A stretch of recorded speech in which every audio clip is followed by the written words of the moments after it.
மல்லி வந்து நம்ம ஏற்கனவே கொடுத்துட்ருக்குறோம். தனி மிளகாத்தூள், தனி மல்லித்தூள் கொடுத்துட்ருக்குறோம். இப்போ வந்து கலந்த மிளகாத்தூள் கேட்பீங்க, எல்லாமே கலந்து போட்டு அரைச்சி கொடுங்க அப்படின்னு.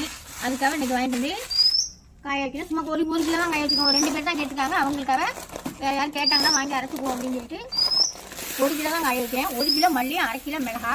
சில்லறை ஜாமான் பார்த்தீங்கன்னா காமிக்கிறேன், பிரித்து கொட்டிட்டேன் நான். சில்லறை ஜாமான் 100 மஞ்சள், 100 கடலைப்பருப்பு, 50 சோம்பு, 50 ஜீரகம், 50 மிளகு.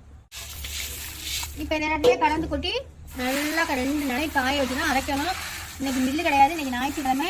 நாளைக்கும் காய வச்சு திங்கக்கிழமை தான் இதை அரைச்சி திங்கக்கிழமை தான் பாட்டில் போட்டுருக்கணும் போட்டுருவாங்க. இந்த மாதிரி யார் இடத்துல கலந்த தூள் வேணும்னா சொல்லுங்கள், நான் ரெடி பண்ணி அரைச்சி தரேன். அது மாதிரி வத்தல் பழம் யாருக்கெல்லாம் வேணும்னு சொல்லி வாங்கிக்கோங்க. நல்ல 1 மாதம் போடலாம். யாருக்கெல்லாம் வேணும்னு கேட்டு வாங்கிக்கோங்க. திருவையில் அரைக்கிறதுனால சீக்கிரம்லாம் கெட்டு போகாது. எப்போதும் சொல்கிறது தான் 6 மாதத்துக்கு கூட வச்சு சாப்பிடலாம் வச்சுக்கிட்டு.